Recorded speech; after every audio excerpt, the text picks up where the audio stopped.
Hi! Welcome to my channel అండి. So, ఈ వీడియోలో ఏంటంటే, ఫిజిక్స్ సంబంధించినది చాలా మోస్ట్ ఇంపార్టెంట్ బేసిక్స్ అనమాట. సో, ఈ అన్ని కాంపిటేటివ్ ఎగ్జామ్స్‌కి లేదా అన్ని బోర్డ్ ఎగ్జామ్స్‌కి అందరికీ కూడా ఉపయోగపడేటువంటి వీడియో అనమాట ఇది. ఓకే. సో, ఫిజిక్స్ చదువుకునే స్టూడెంట్స్ ప్రతి ఏ క్లాస్ వాళ్ళకైనా ఇంటర్ కానివ్వండి, 10థ్ కానివ్వండి, రిమైనింగ్ వాళ్ళకి అన్ని కోర్సెస్ వాళ్ళకి కూడా లేదా కాంపిటేటివ్ ఎగ్జామ్‌కి ప్రిపేర్ అయ్యే వాళ్ళకందరికి కూడా ఈ బేసిక్స్ చాలా ఇంపార్టెంట్. అవేంటంటే మనకి టాపిక్ వచ్చేసి మల్టిపుల్స్ ఆఫ్ మీటర్ గురించి డిస్కస్ చేద్దాం. Okay. So, multiples of meter ఏంటి? సబ్‌మీటర్స్ ఆఫ్ మీటర్ ఏంటి? తర్వాత టైమ్‌ని ఎలా ఇవన్నీ కూడా చూద్దాం మనం. ఎలా మెజర్ చేస్తారు ఏంటనేది. సో, మల్టిపుల్స్ ఆఫ్ మీటర్ చూడండి. ఇక్కడ మనం డెకామీటర్ అంటాం. ఒక డెకామీటర్ అంటే మీకు 10 మీటర్ అని అర్థం. హెక్టోమీటర్ అంటే 100 మీటర్. ఒక హెక్టా అది కిలోమీటర్ అంటే మనకు ఆల్రెడీ తెలుసు 1000 మీటర్స్ అని. ఓకే. ఇది ఆల్రెడీ తెలిసిందే. బట్ తెలియని వాళ్ళు ఎవరైనా ఉంటే నేర్చుకుంటారని చెప్పేసి అంతే. ఇవి మల్టిపుల్స్ ఆఫ్ మీటర్స్ అంటాం. సబ్‌మల్టిపుల్స్ ఆఫ్ ఏంటి అంటే ఒక డెసిమీటర్ అంటే ఒక decimeter is the 1/10 part of the meter. అంటే మనకి డెసిమీటర్‌ని ఎలా రాసుకుంటామంటే డెసిమీటర్ ఇస్ 1/10 ఆఫ్ ద మీటర్‌లో పదో వంతనమాట. ఓకే. సో, ఇక్కడ చూడండి 1 సెంటీమీటర్ ఈజ్ ఈక్వల్ మనం 1/100 అని రాసుకుంటున్నాం కదా! సో, అట్లా ఒక సె దీన్ని మనం ఒక సెంటీమీటర్, మీటర్ రాసుకోవడానికి 10⁻² అని కూడా రాసుకోవచ్చు. ఒక మిల్లీమీటర్ ఎంత అంటే 1/1000 మీటర్స్ 10⁻³ అని రాసుకోవచ్చు. ఒక మిల్లీ అంటే 10⁻³ దాన్ని మళ్ళీ సెంటీమీటర్‌లో మార్చుకోవాలంటే మనం 0.1 సెంటీమీటర్. ఒక మైక్రోమీటర్ వచ్చేసి మనకి 10⁻�6కి ఈక్వల్ అవుతుంది. దాన్ని సెంటీమీటర్‌లో మార్చుకోవాలంటే మళ్ళీ మీటర్‌ని సెంటీమీటర్‌లో మార్చుకోవాలంటే మనం ఇంటూ 100 చేస్తే సరిపోతుంది. ఇంటూ 100 అంటే 10 స్క్వేర్ అప్పుడు 10⁻⁴ వస్తుంది. ఇవి ఇంటర్ సెకండరీ ఫిజిక్స్ వాళ్ళకి కూడా చాలా ఇంపార్టెంట్. ఇక్కడ మిల్లీ అనేది ప్రతి ఎక్కడో ఒకటి యూజ్ అవుతుంది మనకి. మిల్లీ అంటే ఏంటి? మైక్రో అంటే ఏంటి? తర్వాత నానో అంటే ఏంటి? పికో అంటే ఏంటి? ఇవన్నీ కూడా వస్తా ఉంటాయన్నమాట. నెక్స్ట్ చూడండి. ఒక నానో అంటే 10⁻⁹గా తీసుకుంటాం. ఓకే. చూడండి 10⁻⁹ ఒక నానో. ఇక మీటర్‌ని సెంటీమీటర్‌లో మార్చుకోవాలంటే ఇక్కడ ఇంటూ 100 చేయండి. మీకు 10⁻⁷ సెంటీమీటర్ వస్తుంది. ఒక పికోమీటర్ అంటే 10⁻12. ఒక యాంగ్స్ట్రామ్ కూడా గుర్తుపెట్టుకోవాలండి. మనకి చాలా ఇంపార్టెంట్ వాల్యూస్ అన్నమాట. ఇవన్నీ కూడా మ్యాటిక్‌లో ఫిజిక్స్ ప్రాబ్లమ్ చేసేటప్పుడు ఇవన్నీ కూడా మనకి మోస్ట్ ఇంపార్టెంట్ అన్నమాట. గుర్తుపెట్టుకోవాలి మనం. సో, 1 యాంగ్స్ట్రామ్ వచ్చేసి మీటర్‌లోకి వచ్చేసి మనకు 10⁻⁻10గా తీసుకుంటాం. అదే ఒక యాంగ్స్ట్రామ్ వాల్యూ సెంటీమీటర్‌లో వచ్చేసి 10⁻−8గా తీసుకుంటాం. ఓకే. సో, అది గుర్తుపెట్టుకోండి. అదే ఫెర్మి వచ్చేసి మనకి 10⁻−15 value. It is the smallest unit of the distance. ఒక డిస్టెన్స్‌కి స్మాలెస్ట్ యూనిట్ ఏదైతే ఉందో అది ఫెర్మి అవుతుంది. సో, ఒక ఫెర్మి వాల్యూ కూడా మనకి చాలా ఇంపార్టెంట్. మోడర్న్ ఫిజిక్స్ ఆటమ్స్‌లో గాని, న్యూక్లియర్‌లో గాని మనం ఇది యూజ్ చేస్తూ ఉంటాం అన్నమాట. ఒక ఫెర్మి 10⁻−15 మీటర్‌కి సమానం.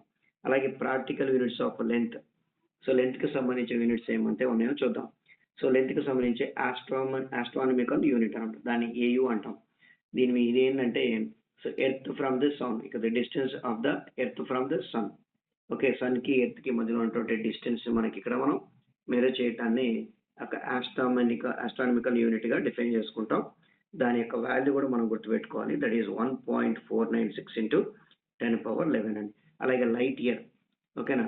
So, distance travel by the light in 1 year. ఒక సంవత్సర కాలంలో ఈ లైట్ ఎంతైతే దూరం అయితే ట్రావెల్ చేస్తుందో దాన్ని మనం లైట్ ఇయర్‌గా డిఫైన్ చేసుకుంటాం. ఓకే. సో, దాని యొక్క వాల్యూ కూడా మనకి important. That is 9.46 into 10⁻15 metres. కిలోమీటర్‌లో మార్చుకోవాలంటే ఇక్కడ మనం బై 1000 చేస్తాం కాబట్టి 1000 పైకొస్తే 10⁻−3 అవుతుంది. సో, 10⁻3 అంటే 10⁻12 అవుతుంది. అలాగే పారాలాస్టిక్ సెకండ్ ఆర్ పార్సిక్ అంటాం. సో, ఒక పార్సిక్ అంటే it is the biggest unit of the distance.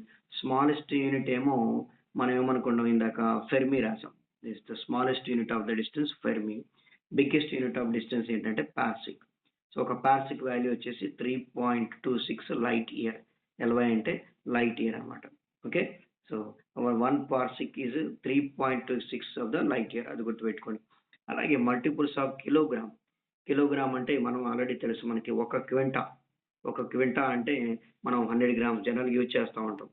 100 quintal, 1 క్వింటా, 2 క్వింటా, 3 క్వింటా అన్నట్టు. అంటే ఒక క్వింటా అంటే 100 కిలోగ్రామ్స్ అని అర్థం. ఒక మెట్రిక్ టన్ ఒక టన్ అంటే ఒక మెట్రిక్ టన్ అంటే 1000 కిలోగ్రామ్స్‌ని ఒక మెట్రిక్ టన్ అంటాం. తర్వాత సబ్‌మిటిబుల్స్ ఆఫ్ కిలోగ్రామ్ ఏంటో చూద్దాం.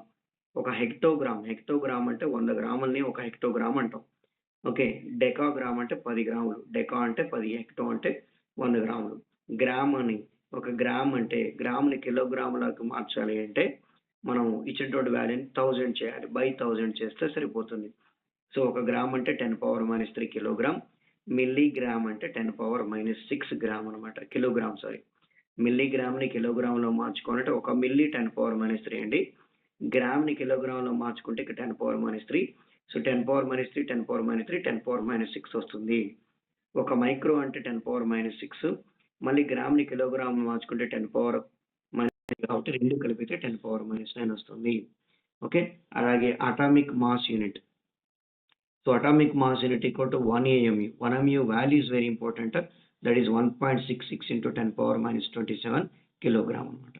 Okay. Which is the smallest unit of the mass. So, mass యొక్క స్మాలెస్ట్ యూనిట్ ఏదైతే ఉందో అది అటామిక్ మాస్ యూనిట్. దాని యొక్క వాల్యూ వచ్చేసి మీకు 1.66 into 10⁻21. ఇక్కడ మీకు it smallest unit of distance వచ్చేసి మీకు ఐడియా ఉండాలి ఫెర్మి అండి. తర్వాత బిగ్గెస్ట్ యూనిట్ ఆఫ్ డిస్టెన్స్ వచ్చేసి పార్సిక్. అలా కూడా గుర్తుపెట్టుకోండి. అలాగే ప్రాక్టికల్ యూనిట్స్ ఆఫ్ టైంని కూడా మనం చూద్దాం ఎలాగో. ఒక షేక్ అంటే 10⁻8 సెకండ్స్ అనమాట. తర్వాత ఒక మినిట్‌ని 60 సెకండ్స్ రాసుకుంటాం. 1 అవర్ అంటే 60 మినిట్స్. దాన్ని సెకండ్స్‌లో కన్వర్ట్ చేసుకుంటే 60 into 60 రాసుకుంటాం. తర్వాత ఒక మీన్ సోలార్ డే అంటే 24 అవర్స్. 24 అవర్స్‌ని మినిట్స్‌లో కన్వర్ట్ చేసేసుకుంటే మనకి ఇప్పుడు చూడండి 86,400 సెకండ్స్ పర్ డే అనమాట. సో, లునార్ మంత్ అంటే 4 వీక్స్‌ని మనం లూనార్ మంత్ అంటాం. 4 వీక్స్ దట్ ఈస్ 27.3 డేస్ అని అర్థం. అండ్ 1 ఇయర్ వచ్చేసి 365.25 డేస్‌ని 1 ఇయర్ అంటాం. ఒక డికేడ్ అంటే 10 డేస్ అనమాట. ఒక డికేడ్ అంటే 10 డేస్‌ని ఒక డికేడ్ అంటాం. Next 1 century. సెంచరీ అంటే ఆల్రెడీ మీకు తెలుసు. 100 ఇయర్స్‌ని సెంచరీ అంటాం.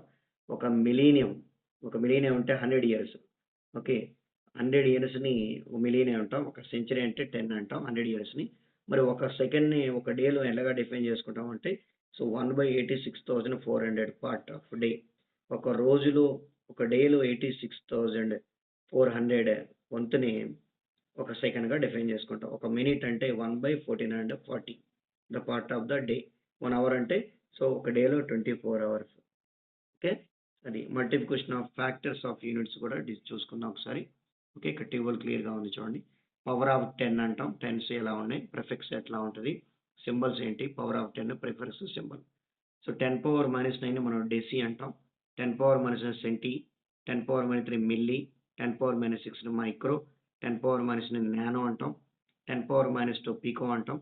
10⁻⁻15 ఫెమ్టో, 10⁻⁻18 ఆల్టో.